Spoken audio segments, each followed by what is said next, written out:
digital infrastructure. And construction and management of physical road infrastructure is a core mission of local and regional authorities. But as digitalization and automation advance faster and further into our transport sector, authorities now must also set up, manage, and govern digital infrastructure. And there is a lot to take into account, from data sharing to data-driven decision-making, traffic modeling to dynamic curbside management, AI to organizational capacity gaps. Now, what are the main challenges, but also the main opportunities that arise, and how can we best understand and approach them? That's what we will discuss with our next panelists. And please welcome to the stage Gemma Schepers, Project Manager Smart Mobility of the City of Amsterdam, Joost van Tomme, CEO of Ertico, Philippe Christ, International Expert in Mobility Innovation and Foresight, and Maurizio Taffone, Senior Director of Alma Viva. Welcome.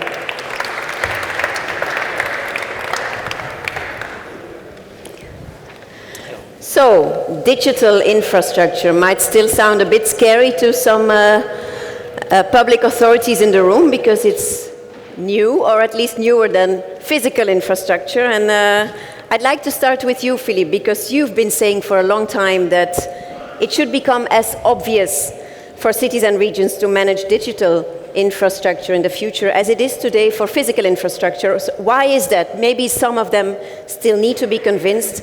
And where to start in terms of implementing new digital governance mechanisms? So, first of all, I want to not thank you for putting me to talk about infrastructure, the most boring topic, right after lunch. And it's boring. Infrastructure is boring because when it works, you don't see it. It delivers fundamental outcomes that are necessary for life, but you don't think about that, except when it breaks down. And so I think when we think about infrastructure, we always think about physical systems, like roads, like electricity power supply, like water. All of these we don't even think about until, of course, they break down. But there's another layer of infrastructure that has become more and more important to access physical and material opportunities, and that's this whole data infrastructure, this data layer and digital layer. And even as we speak today, it's becoming quite difficult to live a fulfilled life without access to this infrastructure. But infrastructure is something that, when it is built correctly, doesn't benefit one, but it benefits us all. And that means that there's a real role for public authorities, as you know, because you provide physical infrastructure. There's a real role for public authorities to manage how infrastructure is developed, the rules under which it is deployed, and how rules of access to it and maintenance are put into place. And this is true for digital and data infrastructure as well.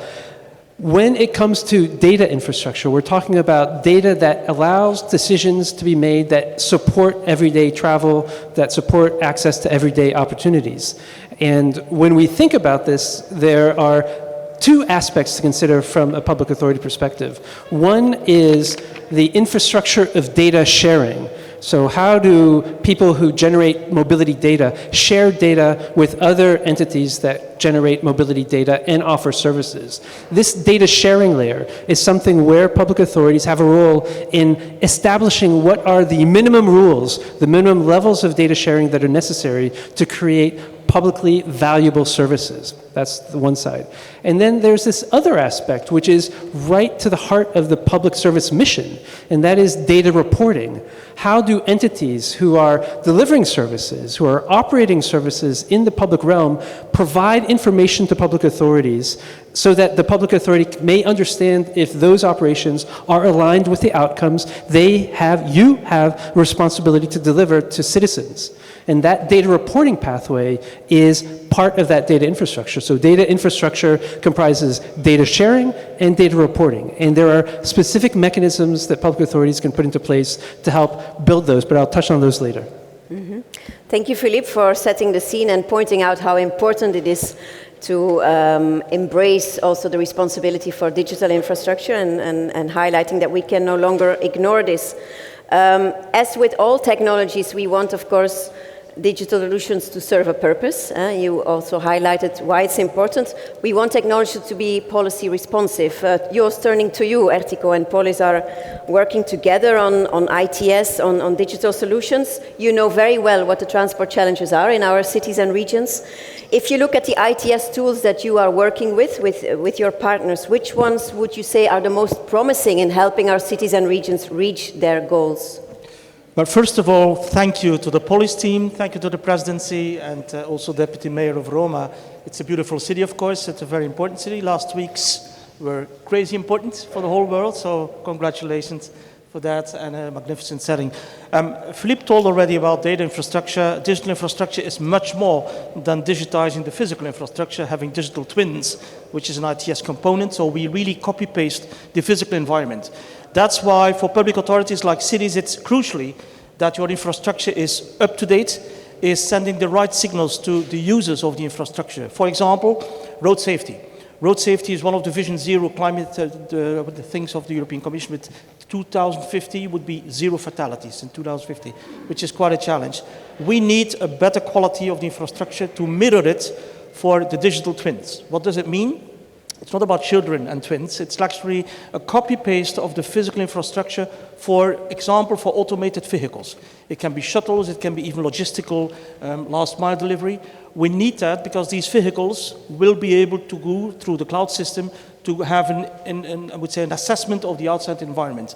An automated up to an autonomous vehicle, we have some shuttles running in cities. We had some projects like the SHOW project with Greece, also with Tampere in Finland, where we saw that due to the lack of good quality of infrastructure, the algorithms were wrong. I mean, it's not AI, because AI is based on good data, on qualitative data, but we got the wrong lane markings, the wrong speed limits.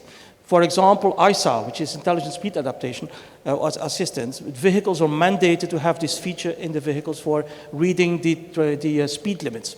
I'm from Brussels, so I see Elke and the whole Brussels mobility thing. You need to have the right speed limits on the right place, yeah? Especially with temporary roadworks. And that's where ITS comes into play. So that's about digital twinning. I think another advantage of ITS is not about only digital. It's definitely about traffic management, as you mentioned in your introductory speech. Traffic throughput, which is, of course, important for sustainability.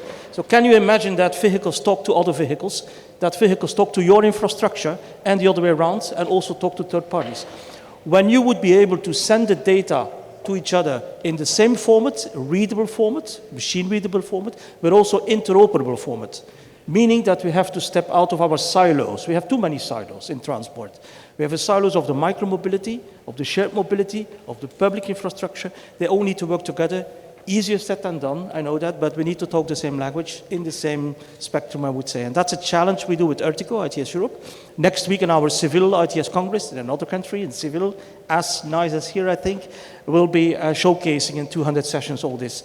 A final thing for the parking industry, our friends of the Parking Association, with whom we have really good contacts and working on automated valet parking services, we need a better parking guidance infrastructure. And that's also a responsibility of cities as a license holder to have IPA, so Intelligent Parking Assistance, so that the user, it can be a vehicle, can be a micromobility, knows in advance where is the easiest parking and the most convenient one to go, instead of doing 10 times the same block. Mm-hmm. So that's another advantage of I would say, ITS.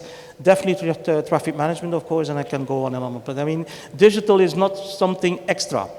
When I discuss with transport ministers in Belgium, we have at least 3 of them, plus the federal, which means they always see us as an additional cost.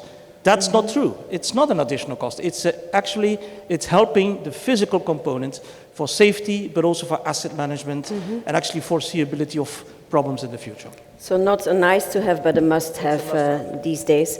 And then we have, of course, advanced cities. We have less advanced cities in this sphere.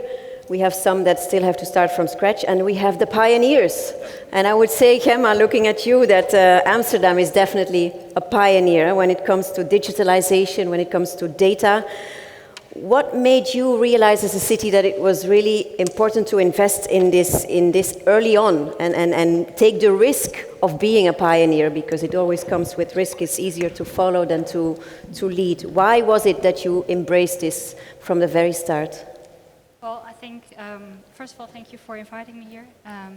So if I answer the question, it's, I think being a city of Amsterdam is a big city, we really look towards the future and we see different trends coming, and we see that we have a lack of space in our public space. So what do? We see that mobility is going to be a big topic. It's not only in Amsterdam, but in every city in Europe and also the small cities. But how do we get more insights in that data flow and the mobility flows in the city? So what we thought is, well, we have a lot of technology these days, also technology in vehicles, as Joost already mentioned.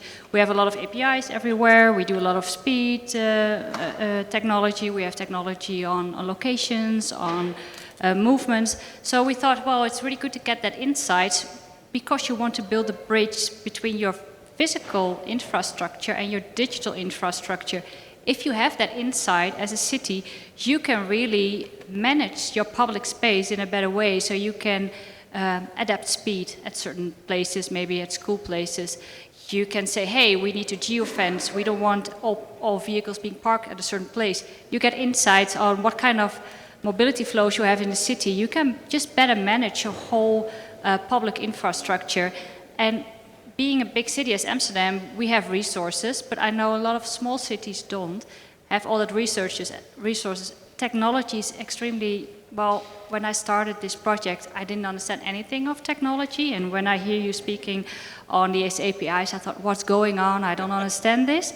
But I think a lot of work already has been done by leader cities, so I think that cities that are not very well understand this technology, you just join other cities, you just learn from other cities, you just copy everything that's there.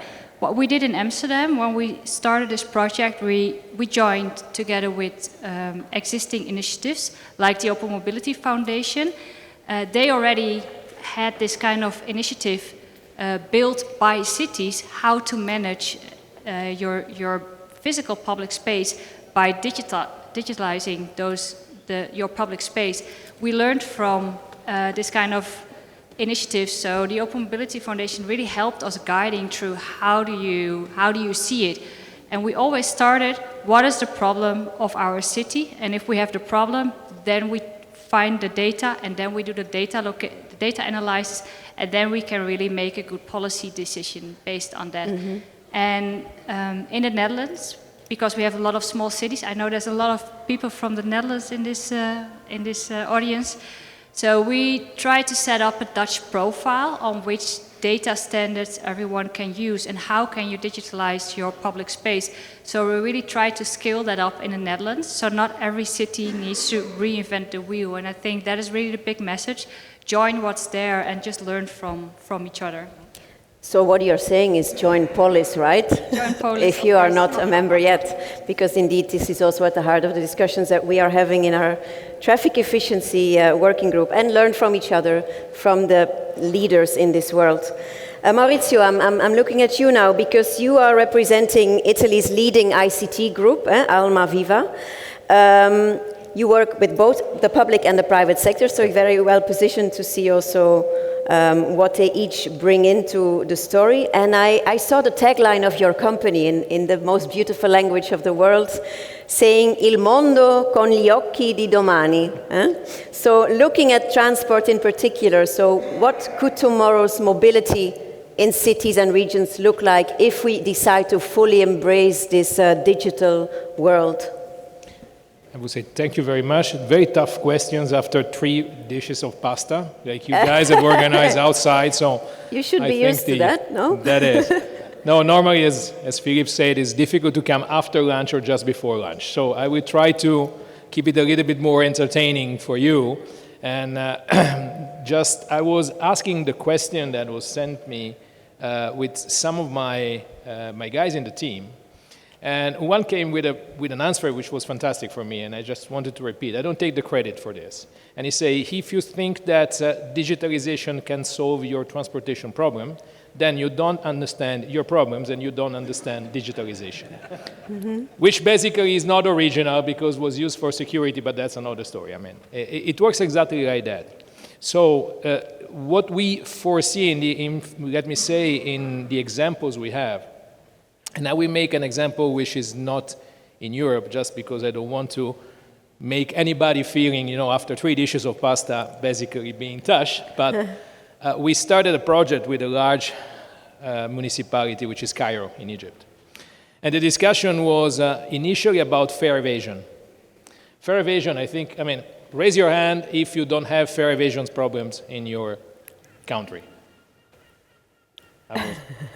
There is just the seagull I thought you were talking, going to ask, raise your hand if you... This is the same that was on the top of the chimney for the Pope, by the way. It's a special guest. The point is really, looking at the problems with a different eye. Mm-hmm. So this is really where and how we apply. But we look at problems in a way that, and this is really the key, is human-centric. So the view we have at Almaviva for transportation is really having the user at the center. So when we talk about mobility as a service, I learned the hard way that in the US is called mass transit. I think, Eugenio, you have been recently in the United States and you see that the dictionary is completely different. But really the point is who is at the center of the system. And our answer has to be the human being.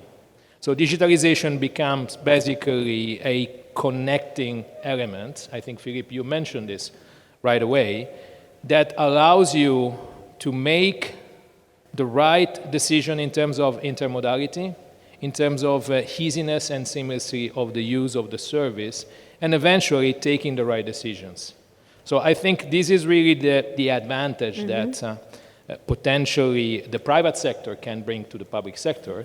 But the reality is that we are taking exactly the same challenges at the same time. So this is really, let me say, the simplest answer. After 3 dishes of pasta, I think that, we can agree. You did well. Philippe, you wanted to pick up on Mauritius? I think that's exactly right, because I think one of the things that happens in these discussions of digital infrastructure or digital everything is to think that the digital is the most important thing. And I like to speak aphoristically sometimes, and there's this great aphorism, not everything that is digital is important, not everything that is important can be digital. And as public authorities, we have to remember that, because we're in charge of delivering outcomes for people. And digital systems, digital infrastructure can help with that, but it's not necessary. In some cases, you can ask yourself, if I'm providing a digital solution, have I failed elsewhere? Have I failed to provide a readable city because citizens can move without having to look at a screen on where to go?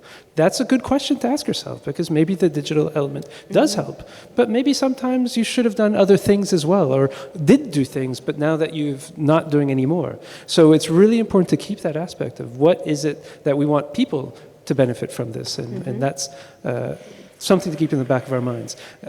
There's also this digital gap, and I'll say that we talk about the digital gap as those who can't use or access digital services, but very quickly, it's all of us. It's all of us after age 80, where our cognitive aging processes will change to the point where it becomes very difficult for us, having used screens our entire life, to actually use a screen or a touch screen. And so that has to be part of our thinking. The digital can help, but it has to be physical as well. I'm still in the denial phase when it comes to reading glasses, so please. Joost, you wanted to continue on that point? Yeah, these words of wisdom, and it's really true after 3 pastas. Just saying that you touched upon skills. We did a survey of 300 cities worldwide. It's called the City Moonshot. 2 phases, and we talked about data, talked about physical infrastructure, about even urban air mobility, and now also data spaces. What came out of that, and a lot of cities of you were interviewed, is that it's a lack of knowledge, the lack of really skills on this data. What is this? It's intangible, you cannot touch it. It's not about tarmac and asphalt and lane markings and traffic lights. And how does it work? What can I do? And then people in cities, civil servants, they are not trained for that and not into that ecosystem. That's why we are there for them. So a good task for police together with us in Ertico is scalability, capacity building. We do it also with the others, like UITP, for example, the public transport community. And that's key, I think. If we want to elevate this, if we talk about European mobility data space, hello, what are we talking about? Not sure what we're talking about. So let's really face reality. What does it mean? How can it solve the issues? And indeed, the human-centricness is important, not only for AI, but definitely for this. So we need to put really the people in front of this. Yeah, but let's continue a bit on that